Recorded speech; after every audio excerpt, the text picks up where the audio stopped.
And we're trying to build this ecosystem because there's a lot of guys who are building on their own, and building in isolation is pretty lonely.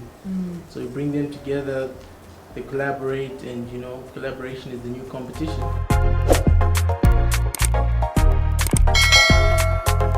Hi everyone, welcome back to my channel. I'm Chido and this is Chido Starts Up. Today I found myself in Techhub and I managed to meet Simba. He is the amazing program manager at Techhub.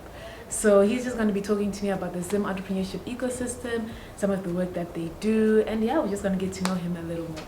So Simba, tell me, what do you guys do here at Techhub? I mean, I just obviously dropped in because I was looking for Wi-Fi and I got that. So what do you guys do? Well, Techhub is a co-working space, and within that we have an incubator as well for startups.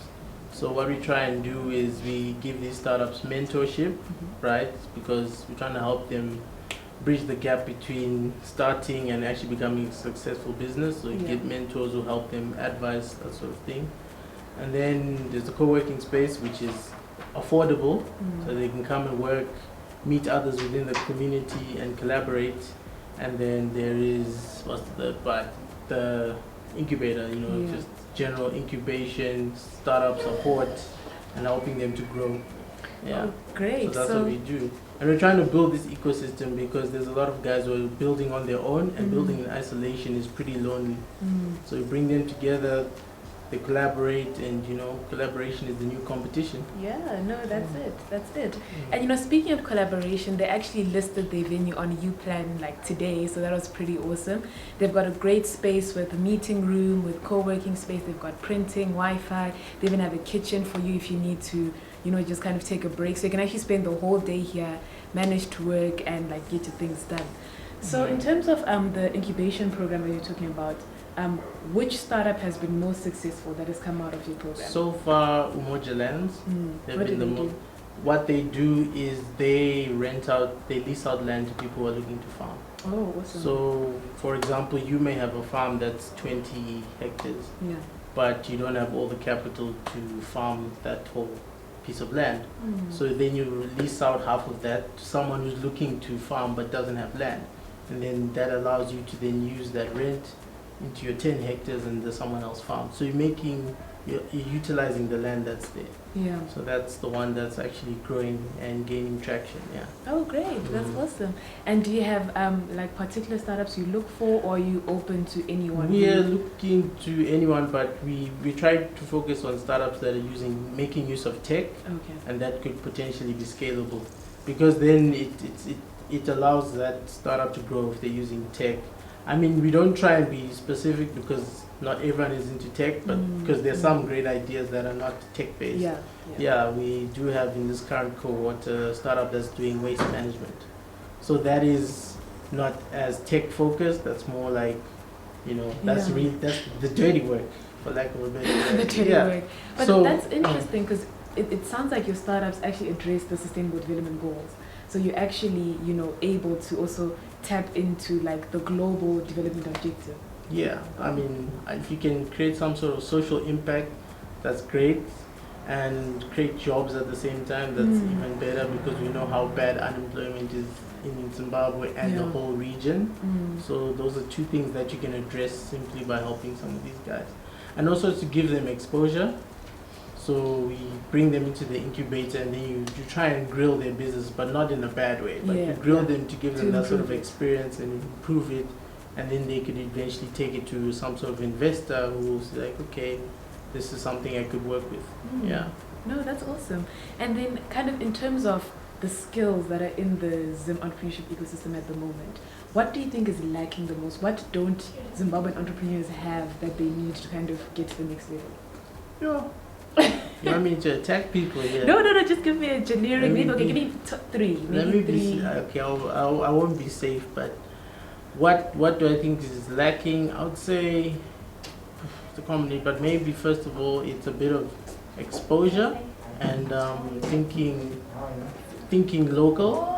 So I'd say that exposure is like in the are you speaking just within the entrepreneur? Yeah.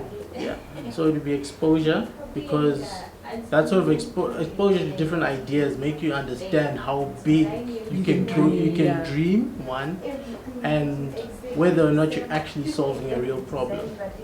Because it could be a problem in Zimbabwe, but if you step across the border, it may not even, it's a non-entity, and it could be around the region. That's a good point. And we always forget that it's closer, Harare and Joburg is closer than Joburg and Cape Town. Just that we're not that connected because of visas. But Harare, Joburg is just like, okay, but if you go Messina is right there. Yeah. And that problem. So exposure, because guys will come with ideas that they think are great. It's like, that's been solved like 4 years ago. Type of. So yeah, exposure. What else?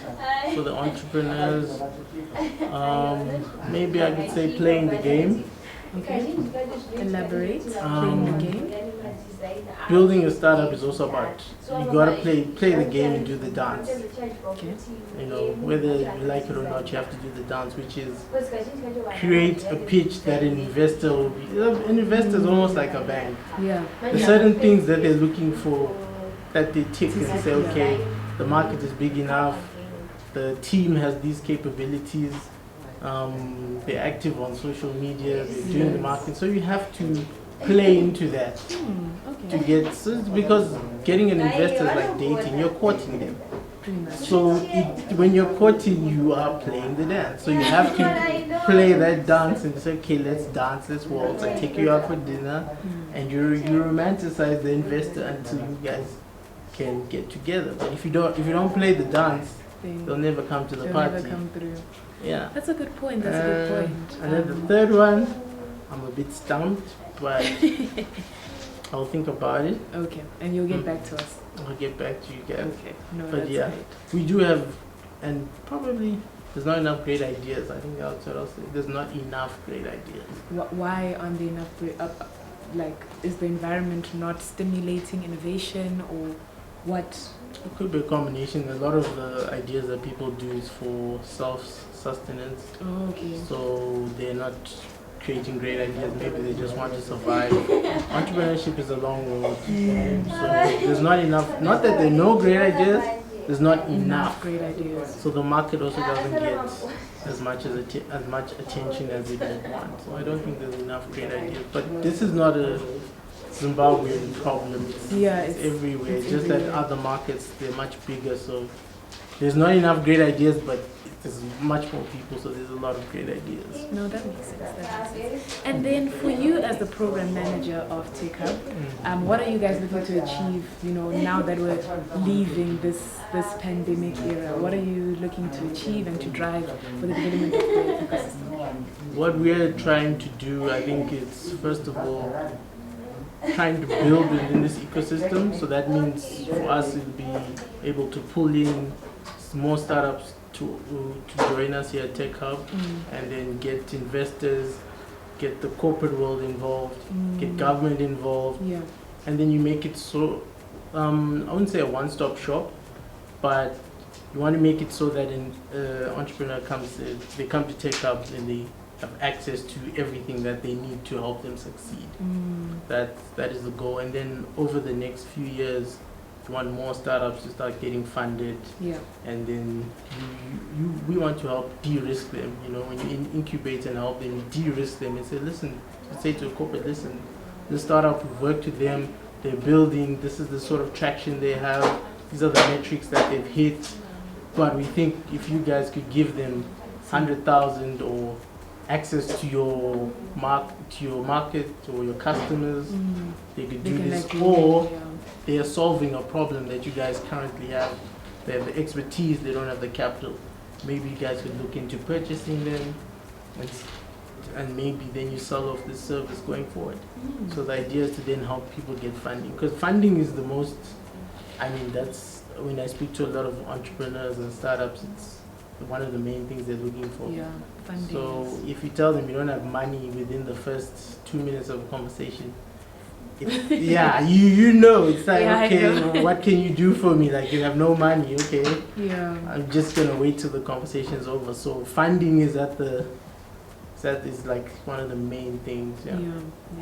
Awesome, thank you so much. Thank you everyone you. for tuning into this video on Shooter Startup. I will put Simba's social media handles in the comment section below.